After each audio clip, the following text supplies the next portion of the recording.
Can you hear me?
Well, good afternoon, everybody. Um, we'll go ahead and get started. Commissioner Lucas, Mayor Branch, Commissioner Hughes. Um, I don't have any expectation that Commissioner Street or Commissioner Granger won't be joining us, so we'll just assume that they'll be joining us momentarily. So, Happy New Year. Are we ready for 2026? Oh, you're muted, Commissioner Lucas. ready or not, it's here. There you go. All right. I see we got Commissioner Street here I'm, now. I'm gonna follow Commissioner Lucas around, and even if she's ready or not, I'm just gonna follow her. So it'll be her fault if we're not. So I just need to follow right with her. Yeah. Love it. So let me turn up the volume just a little bit. All right. We got Commissioner Granger is now in here. So awesome. Well, so we didn't really have a specific, one issue item that we were talking about today. I kind of shared this with the staff and with the Mayor Branch earlier, but kind of just the four quick things or really three quick things I want to touch on, and depending on how that goes, we can potentially also talk about just the downtown marina and the charrettes and kind of where that's at. But I really want to talk about the schedule for 2026. I want to talk about the housing workshop that's a week from tonight, starting at this time, 4:30. And then also I want to talk about the special projects and efforts, priorities for the first half of 2026 as far as staff is concerned. I copied y'all on that memo from Friday, January 2nd. And so so I'll just kind of jump in. I think the big thing is I think we're all pretty much agreed on, the two meetings a month as far as the commission meeting is concerned. First one will be in the morning, second one will be in the evening. I think the big question for me is, and we kind of have it scheduled through this weekend with the town hall, which we moved from last weekend to this weekend because of the holiday weekend. But I know we initially talked about doing it every even month, and then we after the first meeting we kind of moved it back. But I didn't know if we wanted to keep it at the first Saturday of every month, or if we want to go to just the first Saturday of every other month in regards to the town halls. And then also the virtual workshops as far as the commission concerned. I didn't know if we wanted to keep the two, which are the first and third Mondays of every month, or if we wanted to just go to the one, and if so, which one? And then also we're still going to keep the virtual workshop, which is the third Wednesday for the CRA. And so, but not this month because yeah, of Dover Cole. Yeah, we didn't do it this month because it would have conflicted with the Dover Cole charrettes, the 21st, 22nd, and 23rd of January. So that's kind of just kind of wanted to get some feedback on that and kind of see how the frequency of all of that to that end. So I know some of y'all have full-time jobs outside of this and that and I think in a lot better place than we are 6 months ago, but there's still much work to be done. So that was just kind of our first question as we look to 2026, because I've heard some comments that, at times, a lot of these, especially in the evenings and on the weekends, are pulling from family and downtime, and we want to be sensitive to that, but we also want to give plenty of opportunities to collaborate and hear from the public as well. So, Mayor Branch, I saw your hand pop up first, and then Commissioner Lucas, and then Commissioner Hughes. I like the town halls. Whether they start earlier or later doesn't matter to me. I like them because they're on the weekends and they are inconvenient. I don't want to move to unless we want to open up public comments and all the city commission meetings to be about whatever people want to talk about. If we want to keep them just to agenda items, I want to keep the town halls monthly. Virtual meetings, that's up for discussion. For me, a lot of that is do we need those meetings can be answered by are we all the elected officials feeling comfortable about knowing what staff is working on? Are we still getting surprises on the agenda where we're not seeing things in advance? Is staff working confidently that they have our support before spending lots of time on things? Those are the sort of questions I have. I don't really have those answers. So that's all I have. All right. Commissioner Lucas? So the town hall meetings have been surprisingly effective and well received by the community. I think given the participation and the time that we ought to keep them and keep them monthly. As for the virtual workshops, they do tend to answer questions, allow us an opportunity to talk through stuff. But where my concern is in terms of agenda items, is that sometimes we will have reviewed in an item 2 months, 3 months before it even comes up on the agenda. And that's where, you know, and the timing of everything. I know staff is juggling a lot of balls, so I don't say that to in any way indicate that I think it's you know, something nefarious. Just that it is what it is. The virtual workshops, sometimes they're just 30 minutes, 40 minutes, and they do serve a purpose. So yeah, let's keep the town halls monthly and keep working on, you know, getting things scheduled. Mr. Hughes? Yes, sir. You know, I've learned a lot from the town hall and the virtual meetings. I feel like having that open discussion, you know, we can get it more than 2 times a month. I like that. I like hosts. I thought that we would see the same people over and over, and that's not the case. I think if we started at 9 o'clock instead of 8, we'd probably get some more people. You know, I've had thoughts of, do we try to get, I mean, farmers markets going on at the same time, you know, trying to move it down that way would be difficult. I know for IT, but there's a lot of people down there, but that's been beneficial.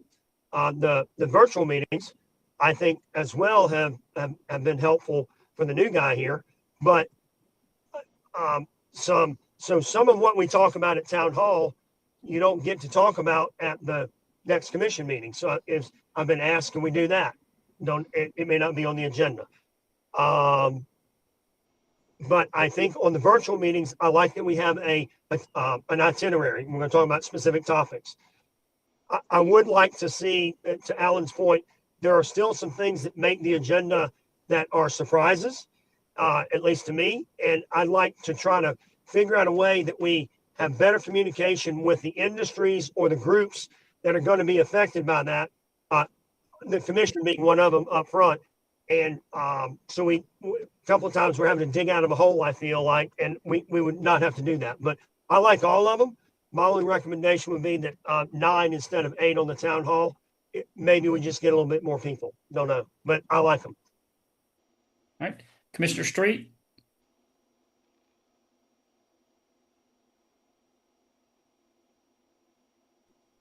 Sorry, using a new device.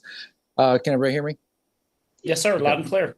So I'm good keeping it kind of keep going with what we're doing. You asked quite a few different things like in that, so I'll just kind of go through one by one on kind of some feedback. One, don't have any issue with the town halls. Think the format's working great. If we had open to every agenda item on our meetings, no telling what time we would leave if that was the case. So it sounds like we still got a lot of people that want to give us feedback, and I'm open to hearing that feedback for as long as they've got to give it. So, so I think that's one. The second thing, I would echo the aspect on commission items. I mean, I've had a few things that I know I have to keep coming back to get onto the agenda, but then there's things that get to the agenda that kind of are like a surprise. So I don't know if there's a way for you guys to give us a, hey, this is what we're working on kind of list so that we can kind of review it now, so that we know what you're kind of preparing to. Otherwise, you know, it is kind of, we're playing catch up to what you guys are working on internally. And I don't think that's the intent, is for us to try to play catch up. But obviously we all have things that we're advocating for, all 5 of us, and you guys have got things that you advocate for internally with what you need to do your jobs. I just like to see, you know, maybe there's a way of getting, hey, these are our, you know, our priorities for the next 6 months. This is what we're working on, and this is what you'll see your agendas kind of surrounding. So I think that kind of answered each one of the things that you asked for. But, you know, being January 1, I'm not looking to make any kind of changes to our current structure, just like for us to get better at it. Got it. All right, Commissioner Granger? Yeah, I like the current format. I think we should continue it. I think Robbie was touching on this But what I'd like to see, and I know it's very difficult to do, but what I would like to see more of is this meeting and then the public meeting would be more in line with what is going to be on the agenda. And it doesn't have to be everything. I'm not asking for, hey, let's run through the agenda in this meeting. Let's do it again for the public. That's not what I'm asking for. I'm looking more at like large rock type things. Um, I mean, if it's a $17,000 training request for the police department out of a specific fund, maybe we don't have to talk about that. But if it's something about the marinas, or if it's something about a park where we've absolutely seen lots of citizen engagement, then I think there should be a common kind of thread where it's, hey, let's kind of hash it out here, and then the next kind of public comment period would be a great period where we could also hash it out again and take input from the public. I realize that maybe I use some examples that require more public comment, and I don't necessarily mean that, you know, that those should be treated in this particular way. I'm just talking about kind of the bigger rock issues, maybe medium-sized rocks. Those kind of issues, kind of we work through those as a group first, kind of just spitballing in this meeting. Then we hear from folks, and then it comes to the commission meeting, if that makes sense. Some items we only vote once on. A lot of items we do vote twice, if they're ordinances or whatnot. I just would like to see a little bit more continuity between the meetings, if possible. I realize that's not always possible, but if possible. Yeah. So, I mean, I think as far as the virtual workshops go, that's something we can definitely like kind of look out over the draft agenda and see what might be worth bringing up. My understanding with the town halls, though, is that's not our agenda. That's the public's agenda. And so we let them speak to us about what they want. If we want to interject some level of the agenda in that, I'm happy to do that. But I typically don't come to the town hall with any agenda other than listen and be prepared to answer questions or follow up the beginning of the following week with the answers to those questions if I don't know them offhand. If I am incorrect in my understanding of the town halls, please correct me. Well, Yeah. we've done both, right? We've done it where we said, hey, public, what do you want to talk to us about? And that's great. And I think we should continue to do that. But we've also done it where we were like, hey, let's talk about this particular thing. And that's all I'm talking about. When we talk about that particular thing without the public bringing it up, that's what I'd like to see a little bit more of and a little bit more continuity. So, Right. I mean, we've done it in the past. Yeah, in the If I past, I've recall, brought sort of though, like backup topics in case we run out of things. So I've had like a little list of like, oh yeah, let's bring it up and talk about this, but never like this comes before the public comments. So I think that was really the only one or two times we've done that is when we were like, hey, what do y'all want to talk about? And nobody got up. So I was like, what do y'all want to talk about? I believe that's kind of how that's come to be. So, Commissioner Street, you put your hand back up, sir. Yeah, there was only one piece of feedback I had for the town halls. If we could do those in a way that we're at a round table or like in a U shape, something, because part of the dialogue is between us on the commission when somebody's bringing feedback. And if I can't see the facial expressions of someone across the table from me, it's difficult for me to kind of engage. So if we could get that in like I don't know, a U-shaped or some other arrangement, so it's not just a big panel. When we're sitting up there, that would be helpful. well, in case you're curious, whenever you're speaking, Josh, we all look like this. That doesn't surprise me. I would at least like to be able to see that so I can scowl back.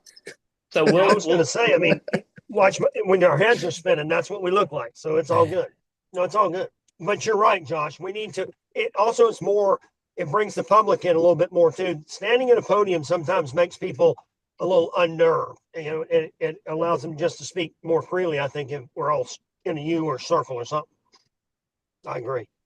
So I'm happy to see if Sean and his team can come up with a slight twist, but just again, the big part is because of the cameras and the microphones. because we stream those meetings live and we record them. And so being able to be seen and be able to be heard is more important than that. So I know we've added some cameras, and so we can absolutely look at look at maybe adjusting that in room 10, and to see what that might look like. I mean, they do it a little bit with the planning board, but I still think the planning board is actually straight. It's the staff that's more at the angles. So, but we'll play around with that some for this Saturday. Commissioner Lucas, your hand's up. Yes, one of the things we can do is put a monitor so that we can see. We might not be able to look, to our left and see the person talking, but we could look at the monitor and see Oh. them if we have a monitor facing us. I can see maybe if we put behind us, we put the seals up, and then maybe the back walls where we are, we can put what's online. So that's a great idea. I'll check with Mr. Self on that. Commissioner Granger? So another thing we can do is not have near as many people at the table. I mean, I understand why we do it for official commission meetings where we're deciding things, but at a workshop, we don't have to have all those people at the table. They can be there, obviously, but I mean, we can cut down on the number of people too. That way, it doesn't have to be as big of a U.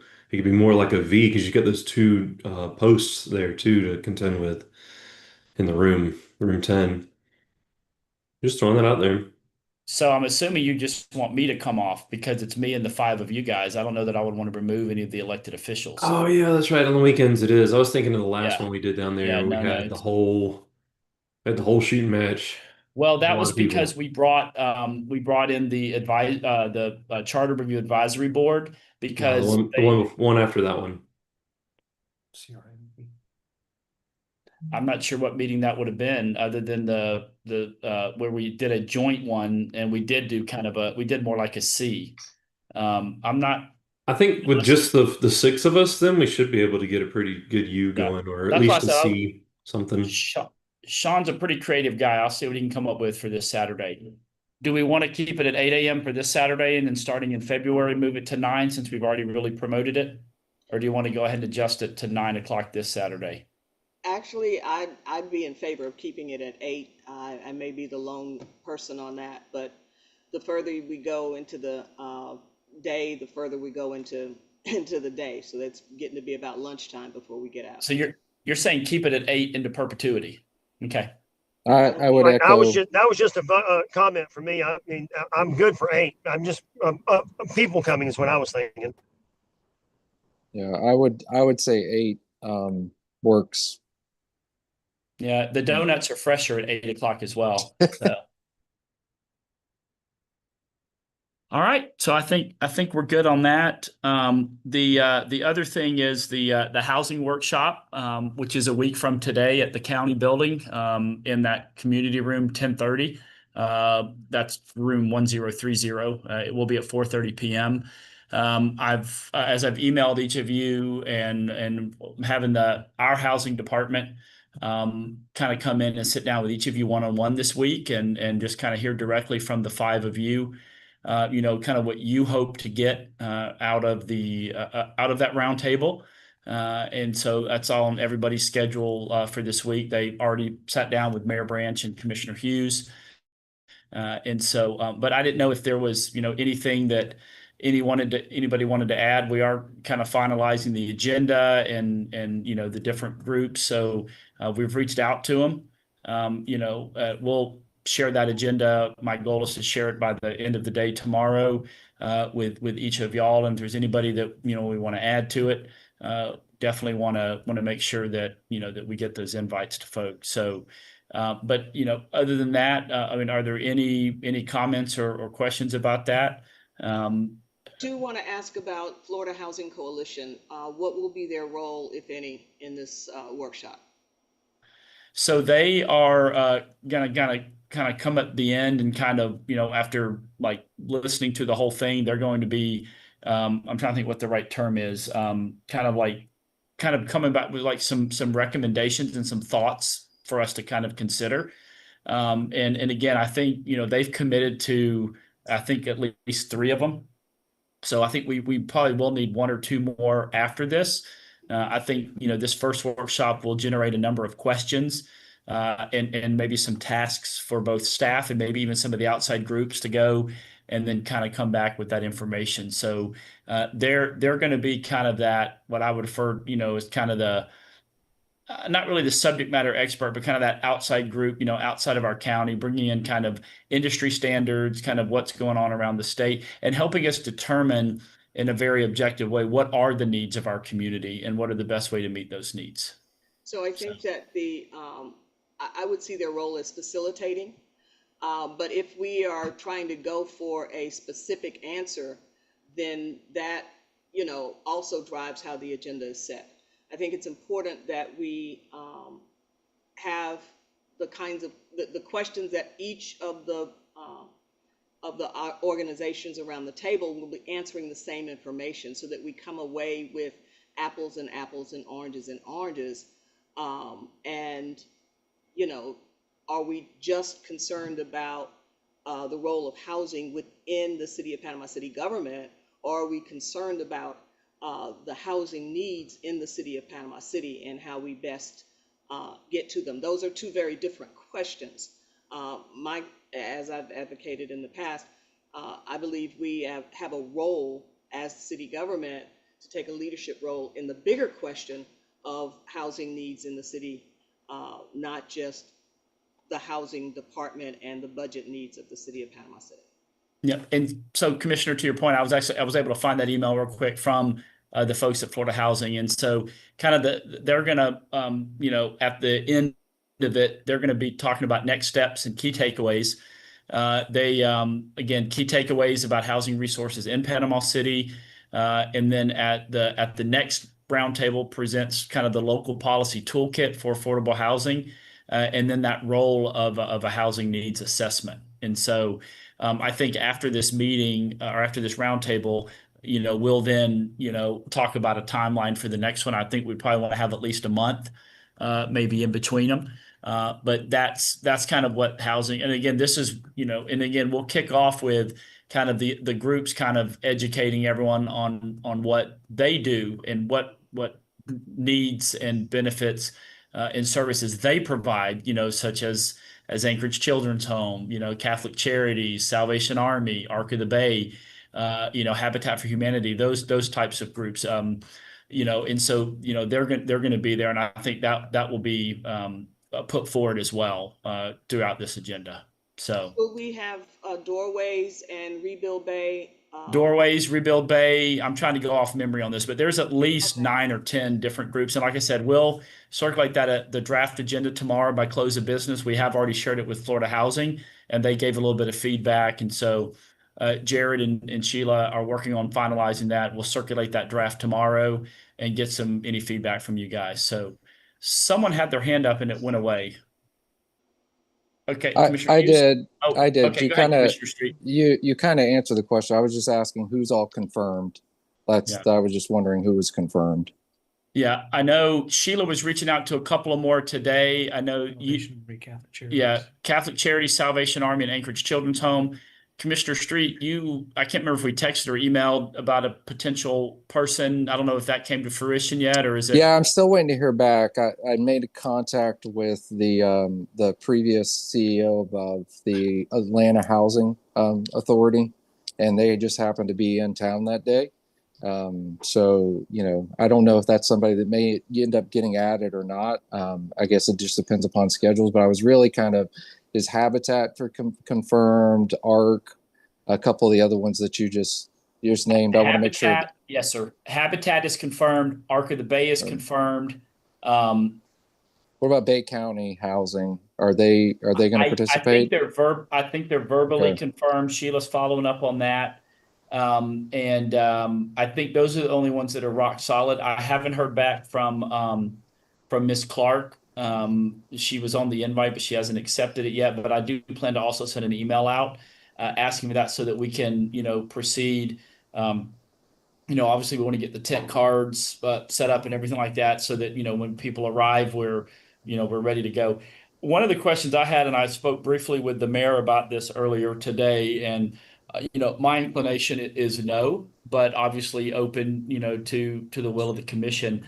it's my thought that we don't really allow public comment. This is more a roundtable amongst the folks in the community and the elected officials.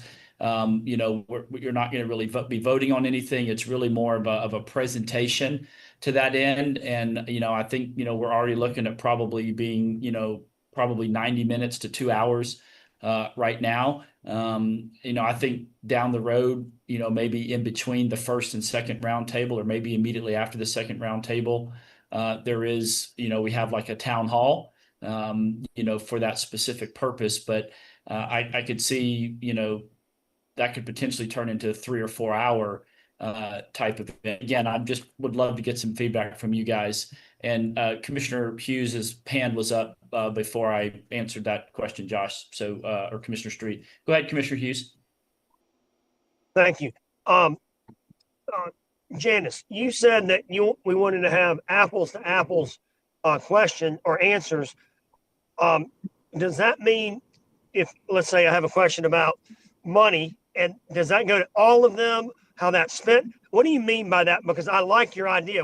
Let's give everybody the same, how do they answer and work with the same set of facts? What did you mean by that? To your example, if we're going to ask for budgets, if we're going to ask for, since you mentioned money, let's ask everybody.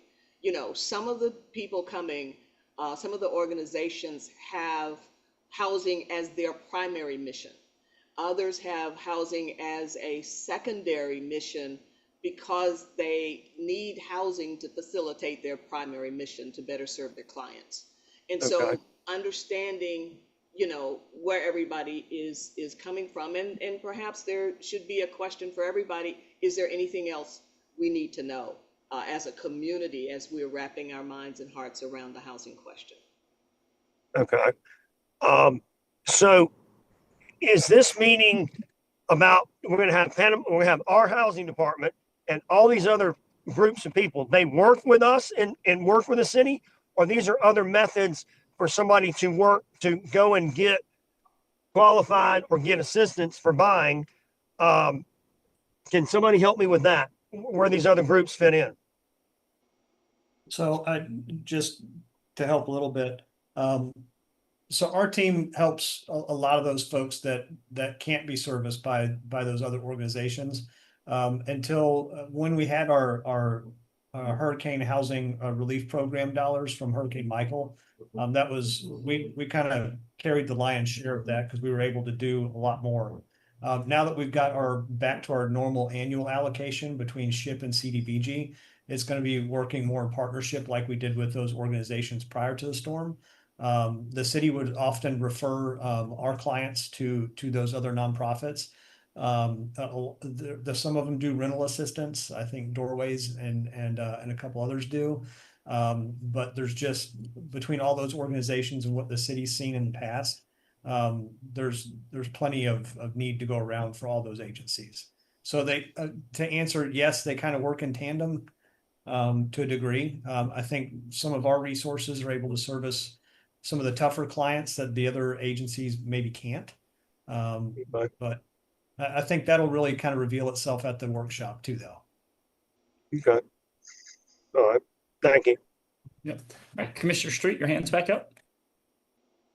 Yeah, I think we've all got maybe some different ideas of what we hope to get out of the workshop. And I think that's kind of the point in doing a workshop, is to kind of hear what all of these agencies are doing inside the community. I mean, for me personally, like, redundancy of process can sometimes lead to inefficiencies. But the other side of it is I know that there's an affordable housing need. I don't need anybody to tell me that hey, we've got a need for affordable housing in our community. That's kind of a no-brainer. I mean, that's very obvious. But my questions are more along the lines of like, hey, how is this being done successfully, not only here locally, but also on a broader perspective? What are other communities doing? Some of these organizations have reached well beyond Bay County. They're working with other housing departments and service delivery. They're doing all sorts of other stuff. So my hope is we just get a really broad scope of, hey, this is what everyone's offering inside of our community. And then maybe there's a way for us to help focus to get more results. And I think that's the end of the result. I can't imagine any of us being against creating more affordable housing in the community. I think the method in which we get there, I think, could be open for discussion. But as far as the need, I mean, it's obvious. And there's a lot of organizations that are doing it, to Janice's point, as a primary mission and also as a secondary mission. And, I look forward to hearing what everybody's got to present and hearing these different, ideas and concepts of what could be potential. So, but to Jared, to your point, to clarify so that it's very clear, we're not going back to what it was pre-Hurricane Michael. We can't. We have 80% less funding of even what we had before Hurricane Michael. So understood. Yeah. So I think if we're gonna make a fair comparison to what we have today versus what we had, we can't even look at pre-Hurricane Michael. We've got to go back to program inception before the city was working with as little amount of resources as what we have today.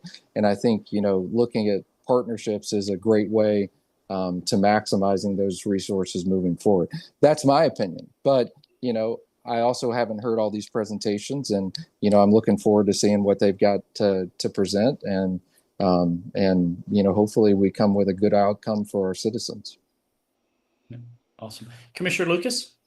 So I come across this article from 1997, March 12. Panama City Commission votes to take back housing grant money responsibility. So that gives us an historical look at how we've handled housing in the city of Panama City over the years. And so I think this can help us. And I'll send this to you, Jonathan, if you'll send it out to the other commissioners and the mayor. And so I'm looking forward to this holistic look at how to help us work more effectively together, because there's been more, I think, of silo approaches, and in this article, it referenced that, the Panama City Housing Authority had administered the programs, and there'd been another administrator, and for reasons that are in here, the city opted to take back the housing grant money responsibility. And so I think we need to take a look at that in the current context and see, what our role is and why. Awesome. Any thoughts? I know I've kind of called it a workshop and a roundtable. It truly is a roundtable. Just for, it's actually a roundtable. We're going to be around a table. We're going to be discussing. It's more of an informative, educational, I think, versus a workshop, which I think is more community driven. This is more subject matter expertise, just to provide us clarity on moving into this event. So, Commissioner Street. You asked on the public feedback. I'm supportive of your plan. I think one side is this is so much focused on me as a commissioner, all of us from the commission's perspective, and possibly even these partners at their table. We're going to be going through a process of getting educated. And so I don't even know, I will probably come out of this meeting with more questions than I actually get answered. That may be the case. Or it could be that. So I think, I'm not against doing public comment, but at the same time, at the end of the day, I want to make sure we have the most time to actually dialogue, understand, get through these presentations, and absorb what's given to us too, so that hopefully we come away with some clarity. My hope is it's very clear on kind of what some next steps should be moving forward, but that may not be the case. And so anyway, so I just want to communicate support for what you're talking about. Awesome. All right. We're talking about giving each person, roughly 3 to 4 minutes to do a presentation, hopefully more like 3. But obviously if during that time or the end of it, if the 5 of y'all have questions, that there's obviously not any time limit on that. But if we have potentially 9 or 10 folks doing presentations, I mean, that's 30 to 40 minutes alone right there. And so I just want to be mindful of that, and really, these type of roundtables too, if you're not, if you don't have some guardrails up, they can kind of go on too long and go off the rails too much and end up becoming, exhausting, in a lot of ways. And so I really want to make sure that this is a very fruitful exercise, because I do believe the cause is very worthwhile. Jonathan, what may help is if we could go ahead and get the next workshop on the calendar and let people know that, hey, at this point in time is where we'll take public feedback and we'll have some discussion and potentially action steps at that point, just so that people don't feel like, hey, look, we're not just trying to have a dialogue and then go back and make a decision. So like, if like there could be some kind of definitive, hey, this is when that next workshop is, I think that would go a long way for the people that attend, that listen. All right. Does anybody disagree that doing it 4 to 5 weeks later is an appropriate time to ensure that we have time to schedule outside groups, and to get, time to answer questions, to gather information, and then to give us time to prepare for that meeting? If there isn't one, then I will look at scheduling something probably the middle part of February. Looking at our current schedule, of course. Keeping it at 4:30 p.m., keeping it in the same room. Okay, good. I'm not seeing anybody shaking their head. So Commissioner Lucas, your hand is back up, ma'am. Yes, just thinking about the questions, if you're going to give them a 3 to 4 minute presentation time, perhaps if they have the questions, everybody has the same questions, they can answer them, and it can be in writing. And so when they present what they do, because if we give everybody 3 to 5 minutes and say, present your programs, we are going to get differing and varying information from each of the groups. And so that framework of questions, I think needs to go out, and that helps to keep the dialogue contained. Calling it a round table, putting the objective of the meeting out front, I think helps citizens. And then having an opportunity for citizens to maybe write questions down that they may have that they want us to entertain, without having them come up to the mic and verbally tell us what those are. Okay. Any other feedback on the housing roundtable a week from today? All right, awesome. All right, the next item is the memo that I sent out to pretty much to the leadership team of the city on Friday, January 2nd. I copied each of y'all, and it's kind of very similar to what we did the second half of 2025, identified a number of key priorities that I felt, we needed to move forward. Last year, it was kind of updating the, public events or special events rather, overhauling the website, getting that more modern, and then updating and making more, more current the parking violations ordinance in order to help solve some of the challenges we have around the city. For the first half of 2026, we're looking at reviewing and updating and finalizing all the forms, checklists, and relevant public documents for business services, for development services, which includes building services, code compliance, planning and zoning, the Public Works Department, utilities, FOG, environmental services, which is solid waste, and then parks, culture, and recreation, the special events, forms, facility rentals. Brandy and Kristen will be the primary leads on those efforts. Formulating and planning a 10-year paving and or pavement rejuvenation program. Their third time's a charm. To really address all the roads that aren't going to be readdressed as part of a major infrastructure project. SRF, HMGP, CDBGR, the surtax. Jared Jones will be lead on that project effort. Creating and adding a chatbot function to the city website. Kristen Kennedy will be lead on that.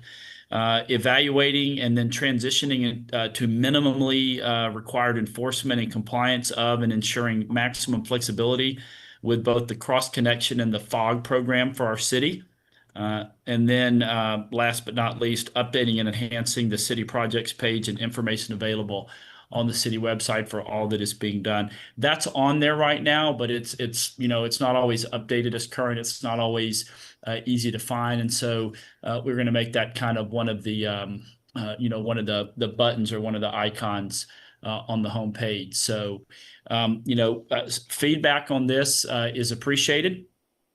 One of the things, there is a level of subjectivity on some of these things around maybe some of the development orders. So one of the things I've talked about with a couple of you, especially the mayors, to try to find a way to significantly reduce that. The way our ULDC is written, there is some gray areas on whether something is a minor project or a major project. And so we're going to work with Mr. Fuller and his team. Again, Brandy will be point on that with Kristen. And I really trying to identify, areas where we can improve. Now, what I want to make sure that we differentiate is I want to make sure that, whereas I will always say that there's room for improvement for communication. But what this particular effort is, what are we communicating that needs to be more clearer, and that we need to try to make the process more clear. I want to make sure that we're not, I don't want to blame, we don't like what staff said, or we don't like what the elected official said as a communication problem. That's not a communication problem. That's you don't like the answer, and so why did we give that answer? And that we will address those as they come about. I really want to try to lay forward the expectations that I have, and that I know that y'all have, with making it us a really good place to do business as we continue to build our building services division and handle that. And so as much as possible, we want to make it very clear. Although different departments different projects have different complexities. Even one thing we might consider is very similar to how we did our entertainment districts, which, if you did not know, for some of the new members on the commission, that's actually something that the legislature had to approve in Tallahassee. But we can utilize to some degree the 2 entertainment districts and create like a historical district in that, and give ourselves as a city more flexibility with some of these older buildings that might trump Florida Building Code and some of the NFPA standards at our local level. And so those are our conversations we're going to have. And I do plan to use some of our virtual workshops. So I'm glad we kept 2 of them and not dropped down to 1 in the first 2 or 3 months of the year, to really get some good feedback from y'all as the elected officials, and also what you've heard. So that's just a summary of and all of this is going to be done by Memorial Day. And so this is a summary of the first half of the year. So Commissioner Hughes, your hand was up first, and then Mayor Branch. All right, thank you. Getting dark in the truck. It is. So let me see. How about that? I'm concerned on the projects that we want to try to complete. Like, you just spent more time talking about the planning and zoning department than you did all the projects. And to me, that's a good thing, because that's the one that I think we all try to focus on, because no matter what happens, no matter where you are in Panama City, that's the department that everybody starts in, including us when we're going to build the marina. So to have that department in the best possible setup, efficiency, smooth operation, and if you call and ask the same question back twice, let's get the same answer. And I say that, and I've talked to Michael about it. I say that because that happens. You get the different answer. I think they're doing the best they can, because they're getting inundated with a bunch of work. But that, to me, should be top priority, and put some of these other priorities that you had mentioned, and I can't remember them, maybe down the list a little bit. So that would be my first thought. And secondly is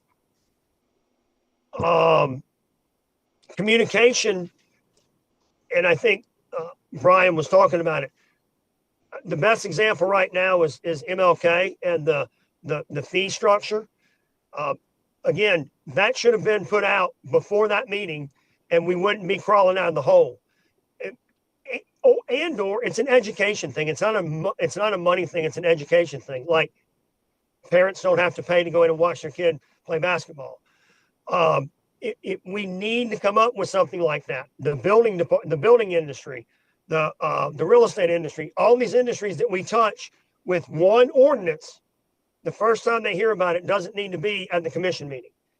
And I heard you, Jonathan, on picking winners and losers, but there's some that are just not.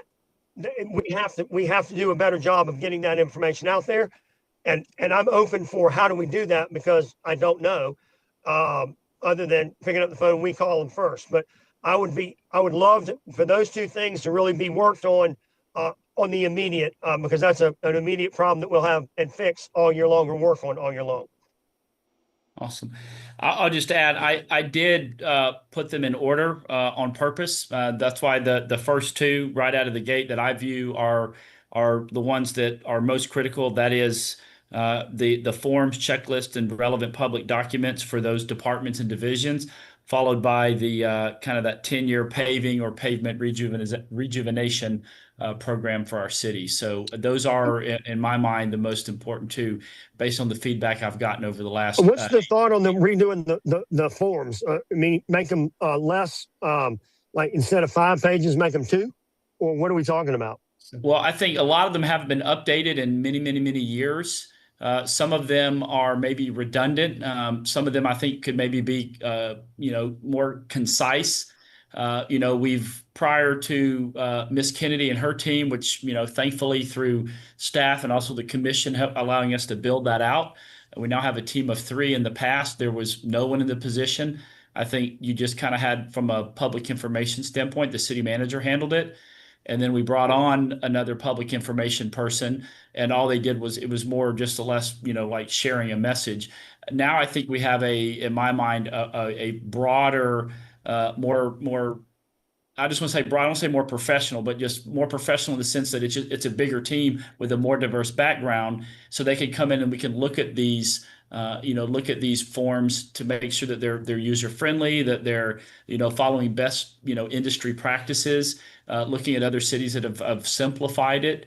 I think, the challenge is someone calls me and says, "Hey, I'm getting ready to remodel my building. Do I need a DO?"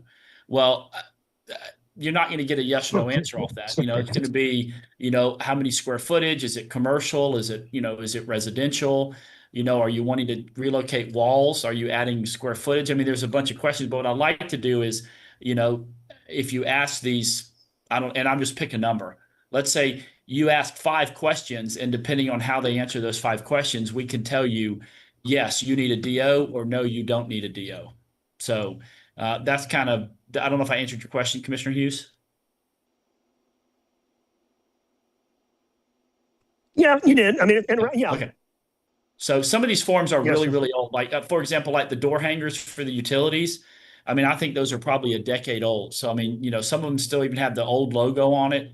So I think updating that and really, having Kristen and her team, so Brandy and her side of it more from the technical standpoint, but then Kristen more from the messaging and general public being able to understand that. And, I think that's very helpful too. So again, it's part of that overall messaging and branding where we, information is concise. And folks know, hey, the city, because look, unless we knock on everybody's door, and get them to sign an affidavit, there's no guarantee they're going to get it. But if we can't get a hold of someone and we had to shut off water, I'd love for the utilities team to be able to leave a door hanger. So sorry, and maybe there's 5 options underneath that, and they check off, hey, boom, we had to shut your water off, call this number, and we'll let you know your next steps. Or, boom, we had to shut your water off, it's back on again. You'll need to boil your water, for 24 hours. So I think those are some of the things that we want to do. And if we don't have your information, it makes it harder. So I think some of that written communication is important too. Plus, I think being able to share, maybe going back to my example of 5 questions, do I need a DO? If we send that form in and someone decides they don't need it and they go and do some work, and then we find out about it and it's like, well, I mean, you answered this question no, but it's clearly a yes. That's because they intentionally gave bad information, not because they talked to Jonathan, the inspector, on Monday and Jared, the inspector, on Wednesday, because I know we've had some of that as well. So I really want to try to not, I know we can't completely eliminate 100% of the, of the subjectivity, but I feel like we can squeeze it down to the barest minimal possible. And that's my goal. So Mayor Branch, your hand was up, and then Commissioner Street, and then Commissioner Lucas. Yes, I am on item number one, communication forms, updating review. I'm super passionate about this stuff, super, super passionate. And I would love for just the general lens that every department looks through who talks to a citizen or customer. They are all in the customer support department, and really leaning on comms where. And what I worry is we're going to be waiting till Memorial Day and we go, ta-da! Here's all your documents. We're done.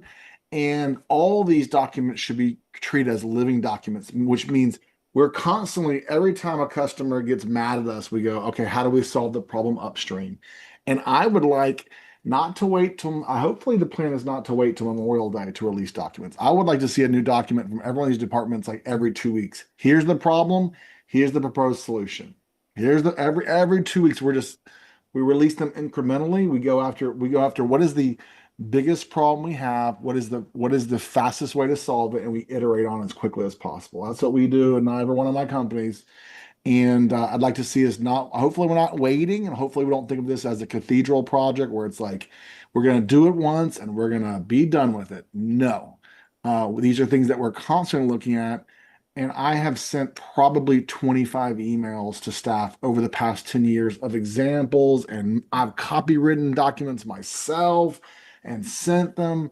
I've provided ample examples from other cities, desperately hoping that no one else experiences the problems that I've experienced as a citizen.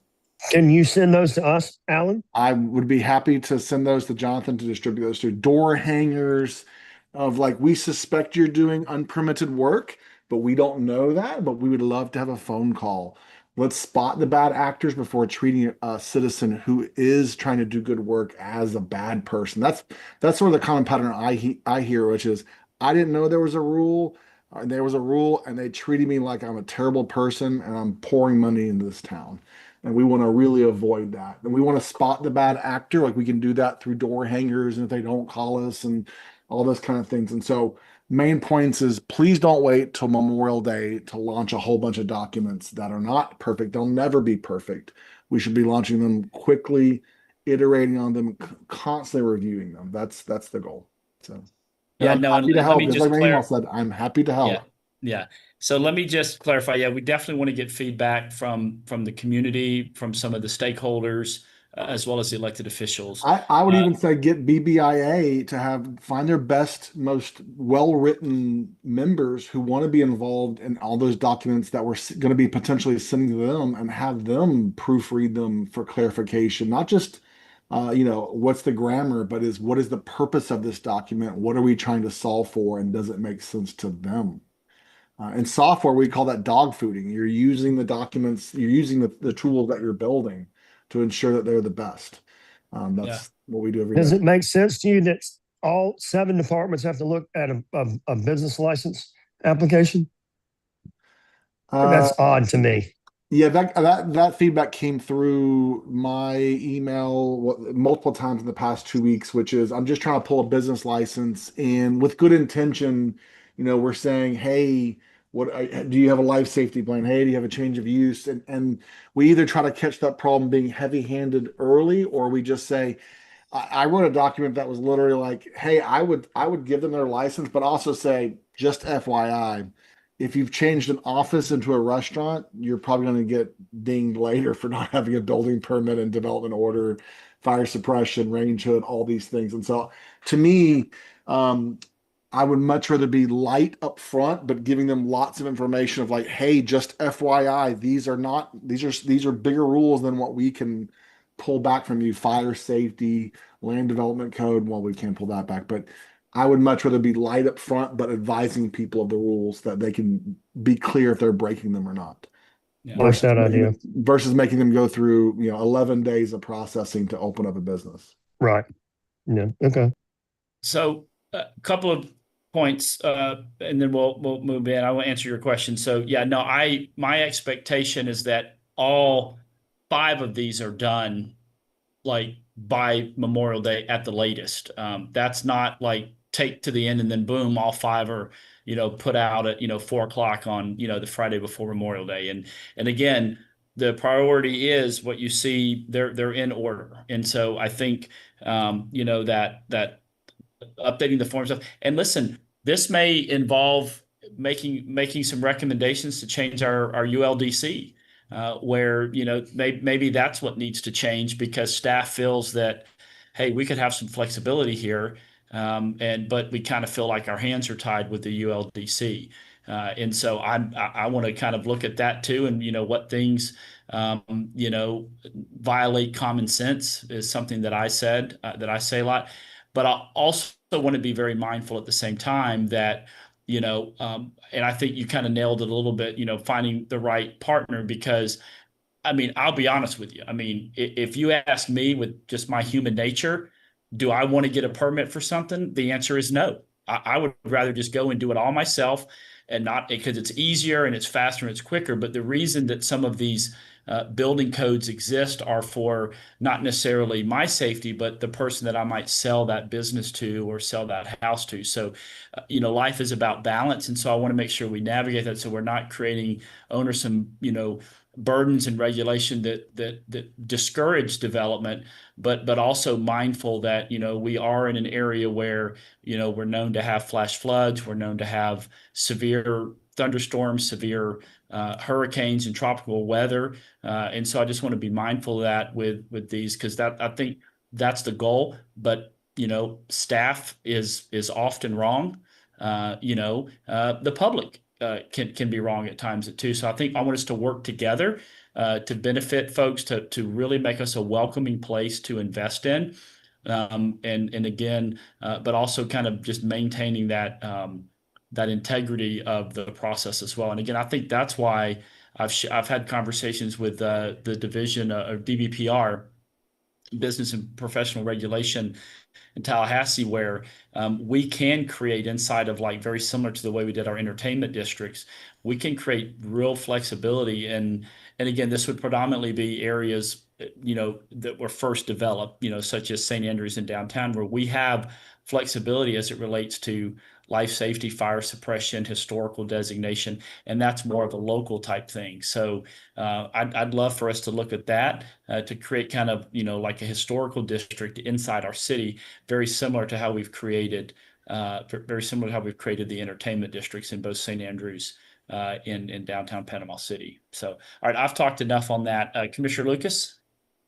Yes, the question I had was in reference to the process of making lands that the city owns available. Where is that in our strategic priorities for the beginning of 2026? So great question, Commissioner. So at the meeting next Tuesday, I'm going to be providing through the logistics team kind of our unsolicited proposals. These are specific asks. Some of them have come through y'all. Citizens have reached out to you through y'all, and they've come in. And then either at the second meeting in January or that first meeting in February, we're going to provide the larger list. And then we'll be looking to, kind of how y'all would like us to move forward. I know that, Commissioner Hughes has put forward a framework for tackling some of those lots and those parcels. But the information is going to be, obviously the address, the size of it, what resources were used to purchase it, and I think how long we've owned it, maybe. Any other columns you think? The master. For the master property list. The zoning. Oh, and the current zoning, yeah. Whether it's in the gateway or not, and the funding source. And the funding, so how it was purchased, because obviously if the CRA bought it or the general fund bought it or the housing department, y'all all know it has different implications. But again, second meeting in January or maybe that first meeting in February, just want to make sure that it's all, but it's a big list, as you all know, so. And it All right. will only contain those properties that we want to dispose of. Because the city owns a lot of property, and some of which is not you know, it may Right. be vacant, but it's serving a I- purpose. It will not include like our lift station Right. parcels or, park parcels. This will just be vacant parcels that could be up for disposal. Yeah, and I would not include any of the parks because we've got that. I think that would muddy the waters with what the park committee is doing right now, the Pratt committee is doing Yes. to that end. So to Brandy's point, I'm not going to list City Hall. I'm not going to list, McKenzie Park. We're not going to list the McKenzie House. We're not going to list lift stations, those type of things. So, all right. Commissioner Street. So my questions around this pre-budget planning priorities workshop that you've got a hold on the calendar for March. I just want to, and I'll get more vocal the further we get closer to the budget process, but we still have projected shortfall. I'd like us to work on that sooner than later.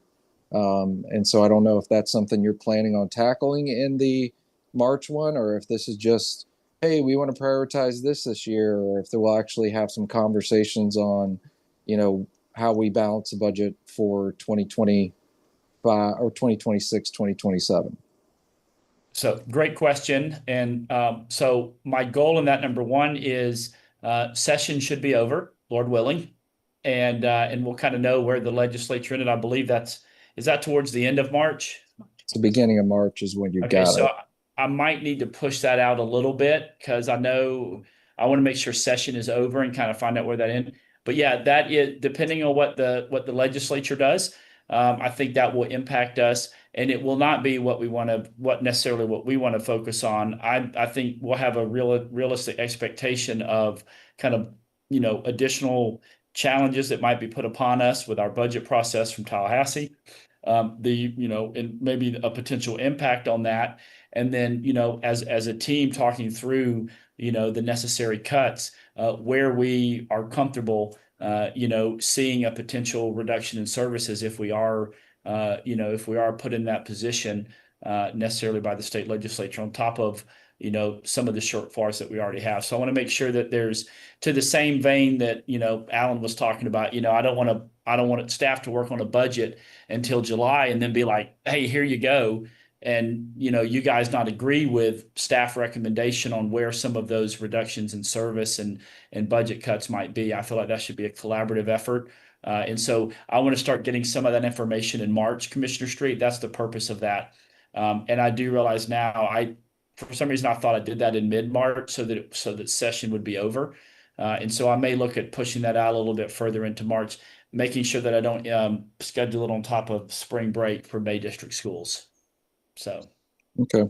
I just All want to right. make sure that we keep that. I know that wasn't one of the priorities you listed, but that is probably the most critical. All of the things that we talked about are for naught if we That is can't an balance the unwritten- budget. that is an unwritten priority every year. It is always out there to that end. So, and the truth is, Samantha's already kind of started, scribbling around and kind of started some very preliminary stuff with fiscal year 2027's budget.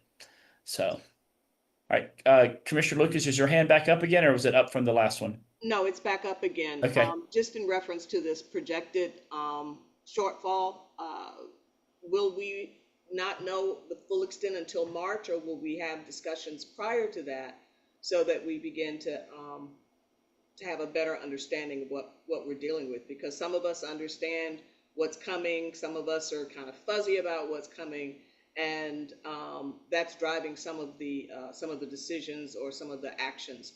And so I think we should all get on the same page. Yeah, I can share what I've heard, and I know a number of you are pretty close to both Senator Trumbull and Representative Griffiths, and regularly have conversations, with them about this.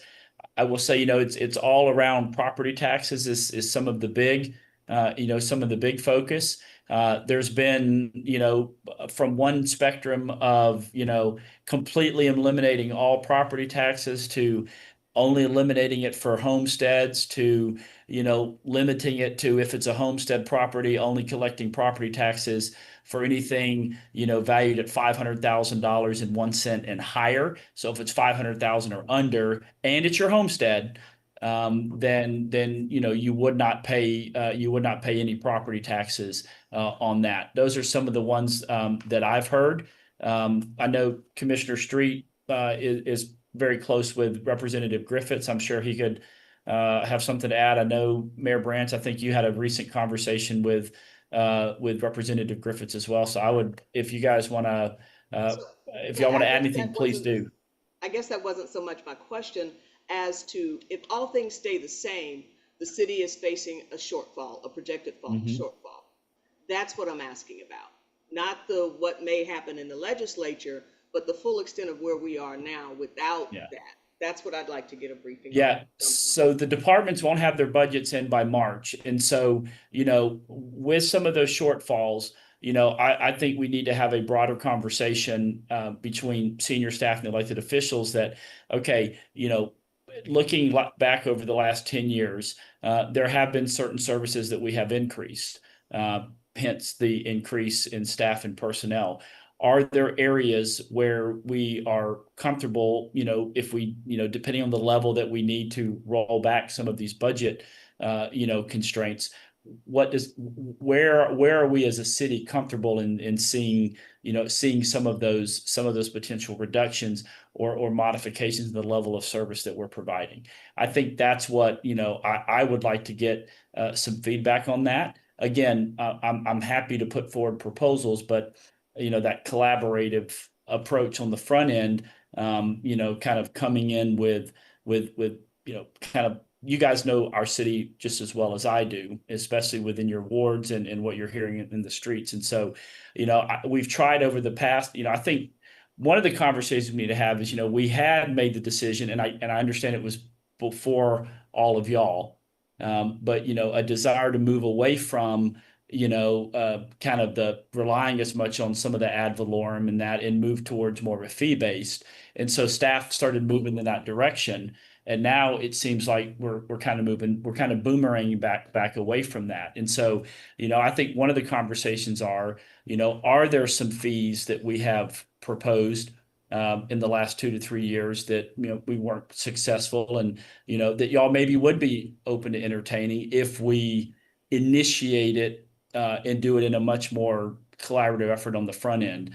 That would be one example that I would point out and try to, kind of gauge how we want to really drive and feed that, that budget. I know that, I've heard from a couple of you, we want to get out of this, we don't really want to rely on non-recurring revenue like the one-time sale of some big pieces of property. The savings we had with the fire department pension, we're not going to have those every year. And so, I mean, that's another thing I think we need to look at is, some of those big ticket items on the general fund that may need to be modified, such as, potentially some of the benefits that we've talked about, aren't necessarily sustainable for the long term. So, all right, Commissioner Street. Yeah, I think one of the things that I think gets confusing sometimes is what Janice is asking for. We start jumping to property tax changes or those kind of things. The simplest way that I look at the problem that we have to solve is we walked into this year with a $3.8 million one-time revenue change that allowed us to basically, be okay, this year. But, to your point, fire pension, we're not going to defer that again. And we're not going to have a $2 million property sale to count into the budget. So we already know we've got $3.8 million. If nothing changes, zero, nothing changes, nothing happens with property taxes, nothing happens with anything, we know we've got 3.8 that we need to come up with.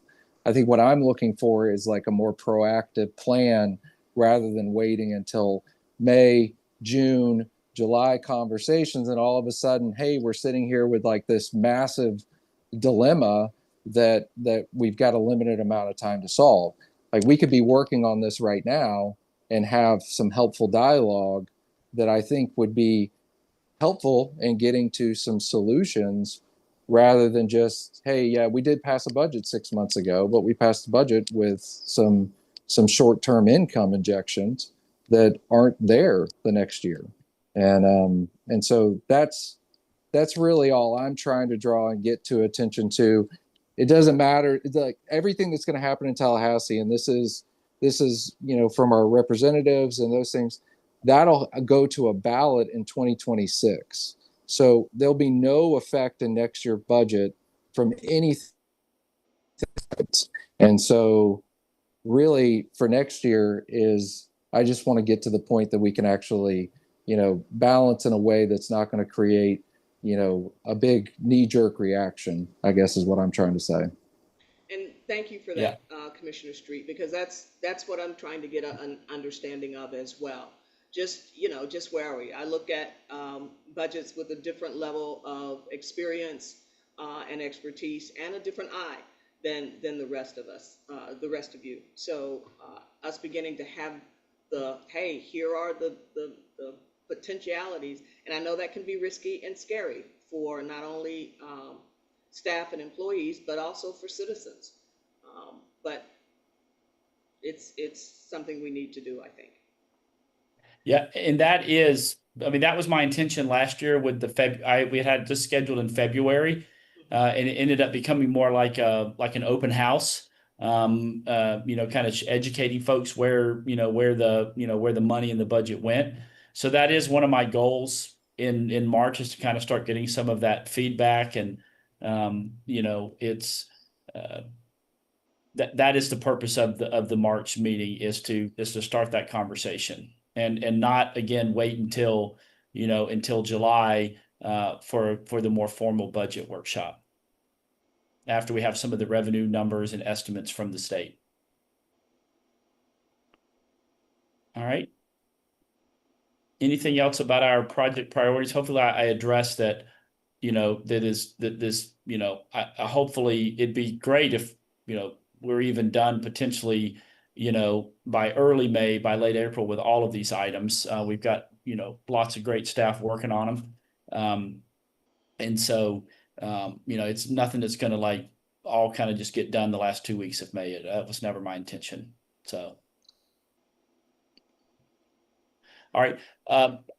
We got about 16 minutes or so left. I don't know if we want to talk about, anything about the downtown marina. If you have any questions for myself or Mr. Zimmerman, I did forward to all of y'all over the Christmas and New Year's holidays the plans that we got so far from the St. Joe Company and their design engineer.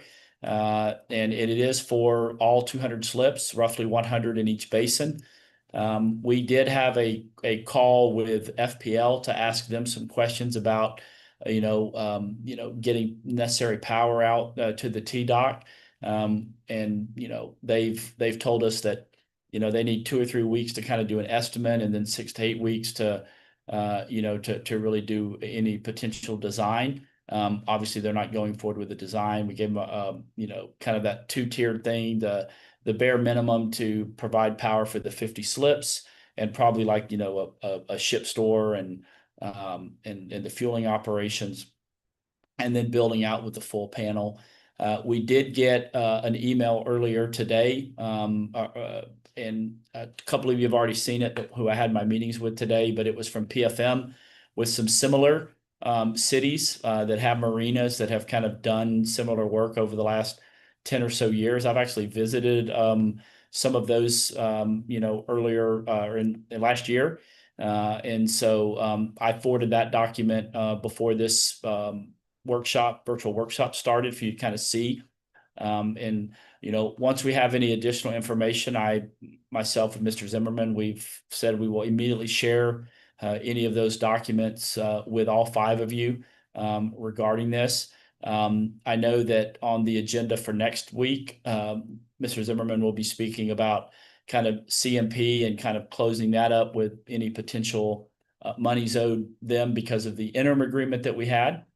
And then my hope is to have, and I'm sure there'll be some discussion with each of you in regards to that. And then our goal would be, as the commission requested, providing some timelines and some estimates on what it would take to design what is needed from a utility standpoint, water, sewer, fire department connections, the promenade, and what that might look like. And so again, still waiting to hear back some information from both FPL and the St. Joe. Their design engineer was not available, so hoping to set something up later this week or early next week with their design engineer to ask some questions.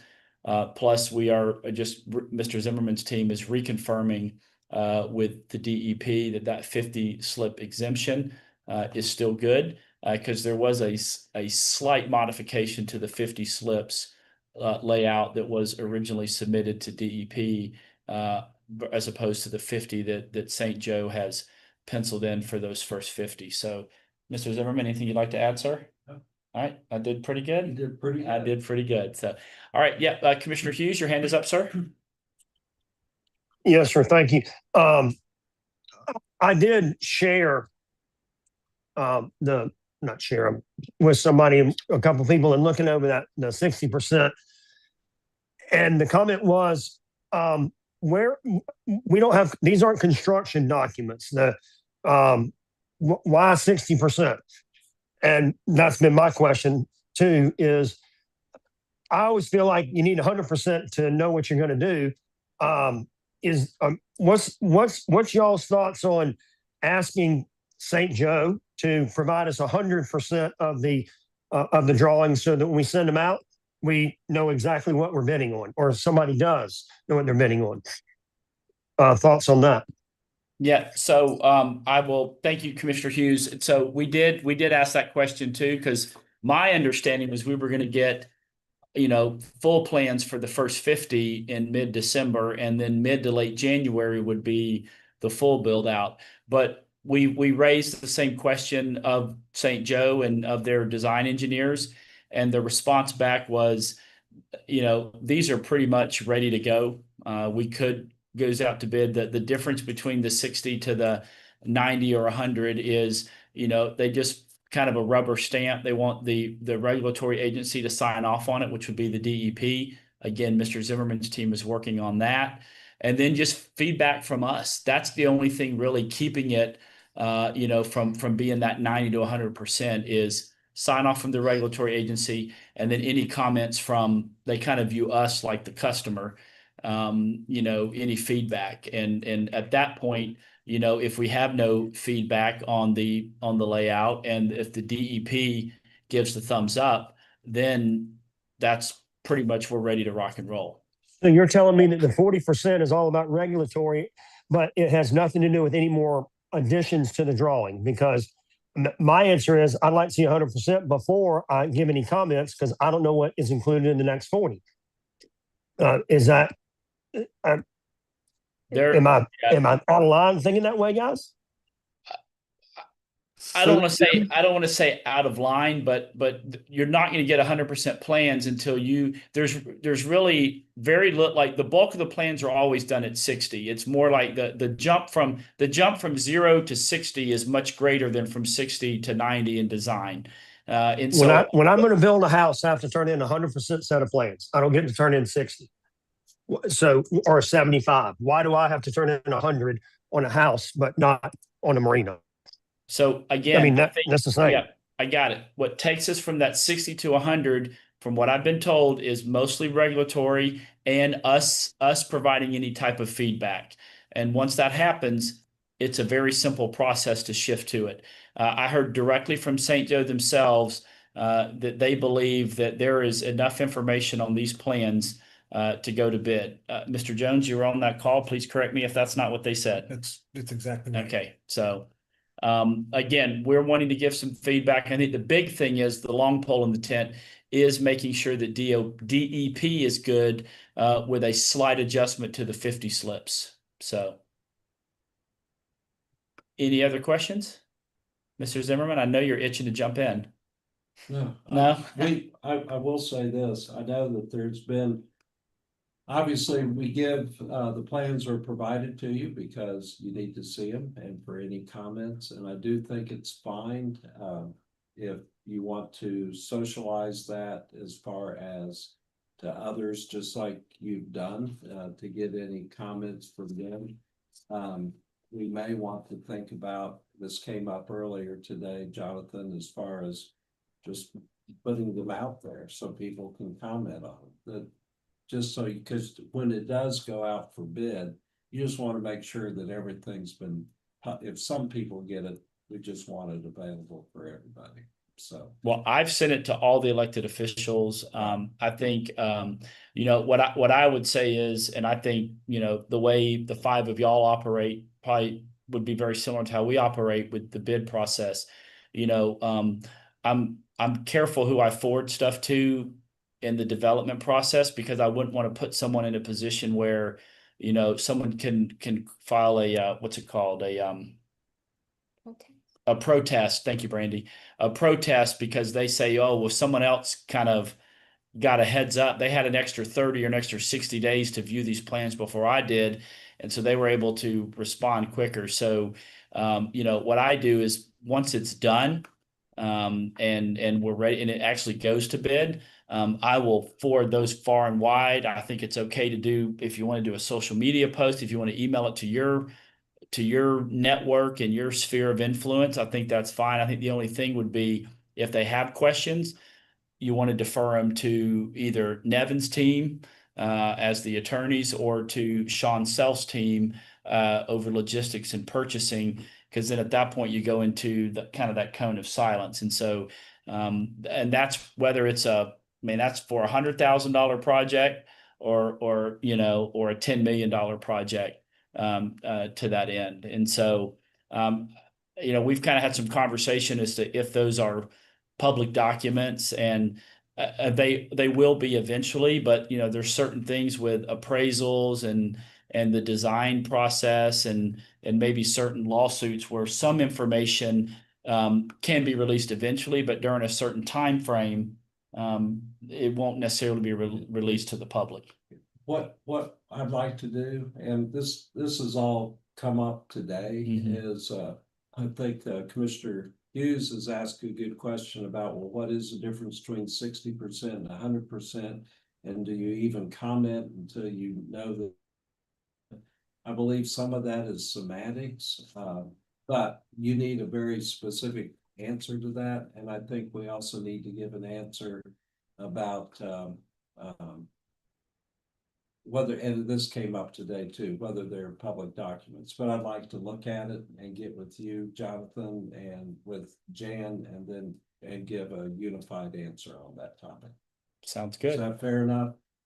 Those are all good questions. Yes, very good They question. come up from other commissioners too, Commissioner Hughes. Yeah. All right, Mayor Branch. By the way, Alan, I know you would want me to tell you, you've done something to your camera and it is following you instead of This is what the new MacBooks, or the cameras, Okay. new expensive displays. It's Brian's giving it a thumbs down. Brian loves the Apple products. I know he does. All right, go ahead, Mayor. So, you know, looking at those plans, there are some, I'll say, artistic interpretations. And then that way, with any time that the engineer or architect touches anything, they recommend certain products. And so I had some questions around railings and even the decking on the decks. I believe it's a plastic or composite material. What I worry is that we have, those are really financial decisions. And so like if we were, you know, Robbie knows this, if you're building a spec house, we would all get together and say, what's comparable to the lighting fixture above the dining room table? You know, here's what the architect proposed. Here's what we can actually afford. And, you know, I know we had like aluminum railing kind of tubing in the past. I have no idea if that's compliant. We obviously want to avoid something that has to be torn out in 5 years. The cabling stuff around the Indigo Hotel looked really great for the first, you know, year and a half, 2 years. And it's falling apart. We want to really avoid that. Is there a process in this bidding where we say, all right, hey, this is what the engineer proposed for the railing or some other thing? What is comparable? What is a good, better, best option besides exactly what they gave us? Is that a thing? Yeah. We do that all the time, Mayor. We do it. You can do it can be like a, you know, kind of like an add alternate or a deductive alternate. And so we can, you know, ABC, you can decide, like for a very tangible example on project area H, you know, Briarcliff Road and Mayor Granger, Commissioner Granger. No. He is Mayor Pro Tem. He is Mayor Pro Tem. You know, in that area, we looked at two alternates, and one of them was to fully replace the sewer line or to line the sewer line. And we wanted to compare those prices because we wanted to make those dollars go as far as possible. And the price to fully replace it was like $20K more. So we made the recommendation will be in front of y'all next Tuesday. We're going to go ahead and replace it all. So because for 20 extra grand to rip all that old pipe out and put brand new pipe back in makes the most sense. So we can absolutely do something like that. Brandy, Jared, please jump in and correct me if I'm wrong, but we do add alternates and deductive alternates all the time.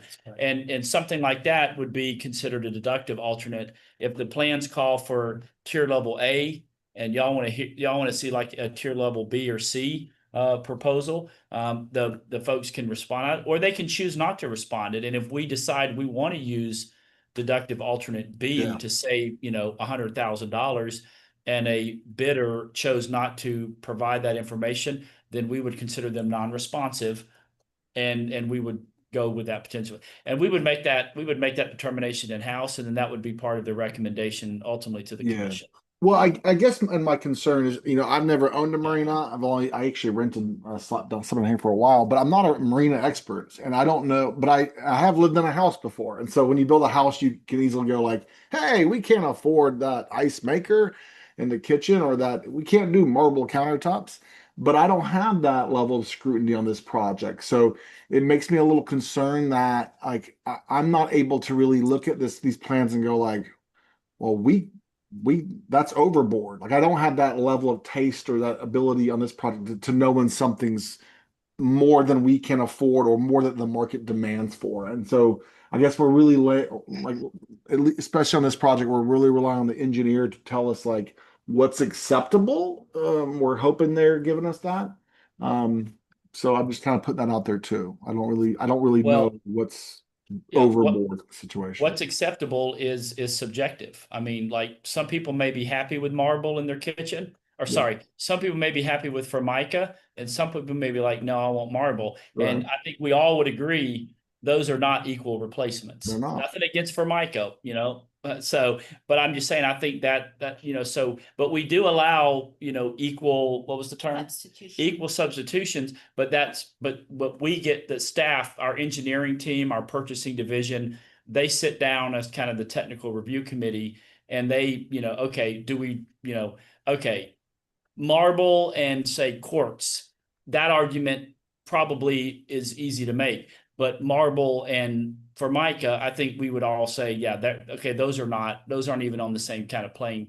So there is something that, depending on the type of material, and obviously in all of this too, I mean, we would want to, get the design engineer would weigh in. Ultimately our decision, but the commission approved for St. Joe to go and hire a design engineering firm to bring this forward.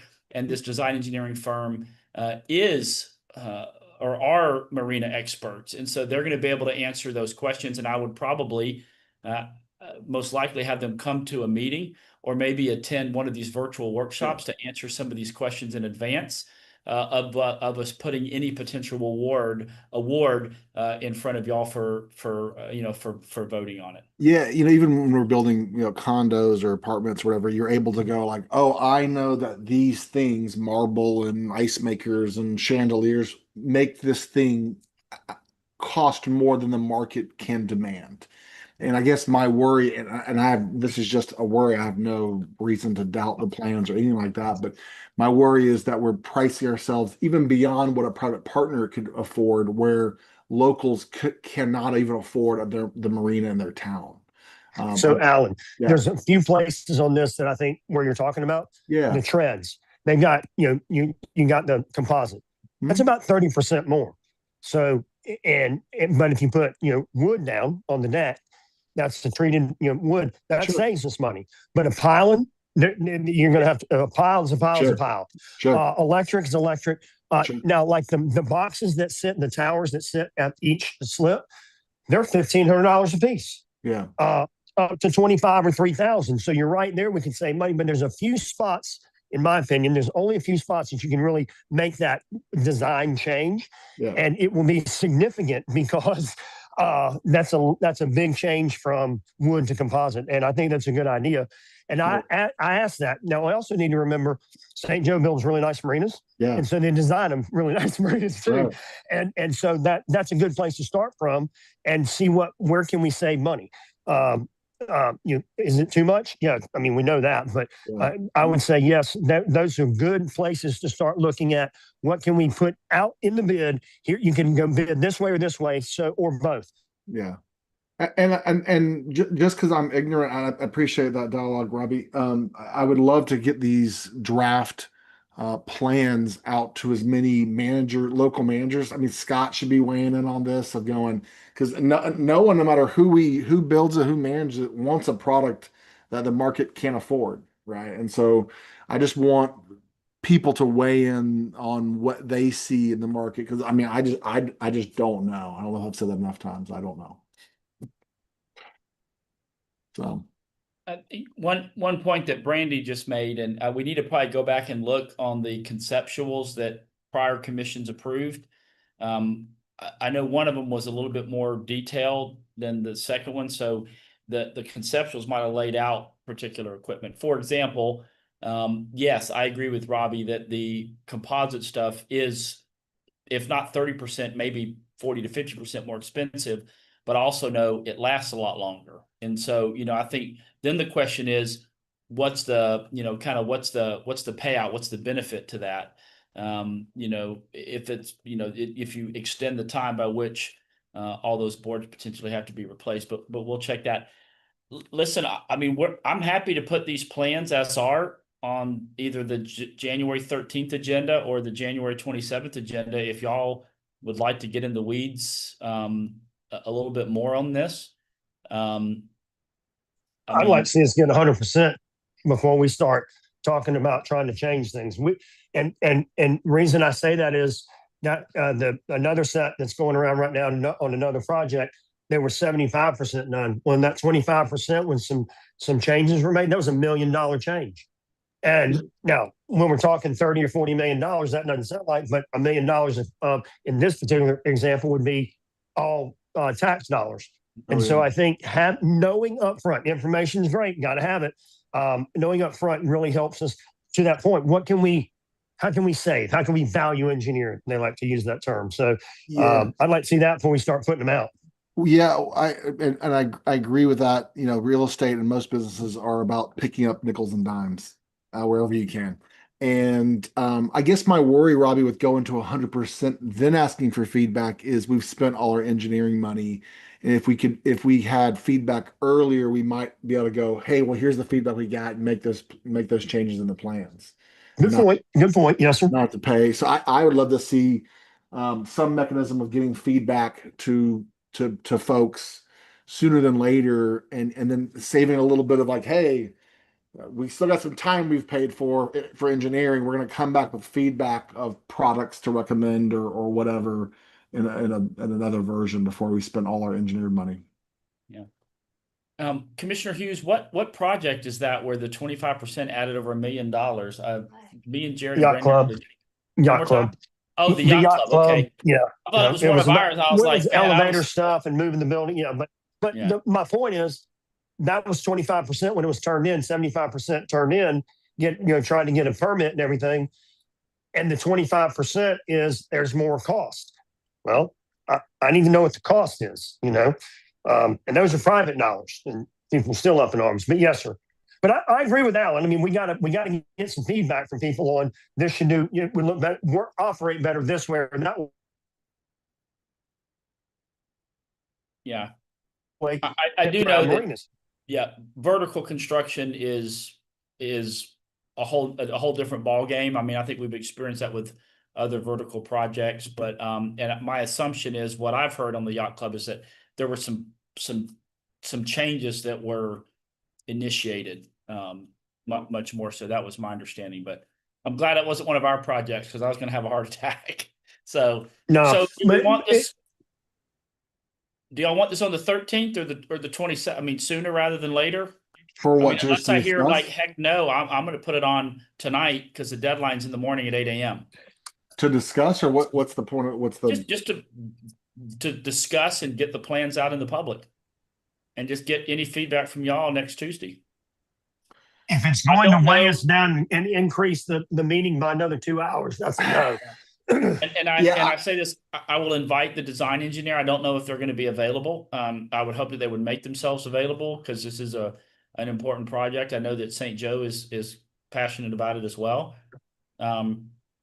I don't But- really want to debate items that I don't know much about, so I would rather have smart people give me ideas to bring to the table and to research before I. That's why I'd rather go public than versus us debate our opinions on a marina that I've never built before. Okay, so maybe then a better plan would be to have the design engineer in St. Joe join our next virtual workshop. Rather than putting this on, I mean, I guess, are you wanting to get input from the subject matter experts or from the public? Both. 'Cause Well, public and has I'm not trying to be ugly to the public. I'm not a No. subject matter expert, so I'm putting that on no. you as When well. I mean public, I mean people who do this. So subject matter Okay. experts beyond who we've hired, Okay. What? like people who manage marinas around Panama Bay County and. Are you wanting us to hire another expert to come in and? No, I mean, literally, you could email like 2 or 3 dozen people and say, "Here's the plans we're having. And are you seeing any problematic things as you own marinas across Florida?" You know, that's what I would. That's what I do. Before I opened history class, I literally spoke to 50 different brewery owners and said, "Here's my projections. Here's my build costs. Here's my equipment.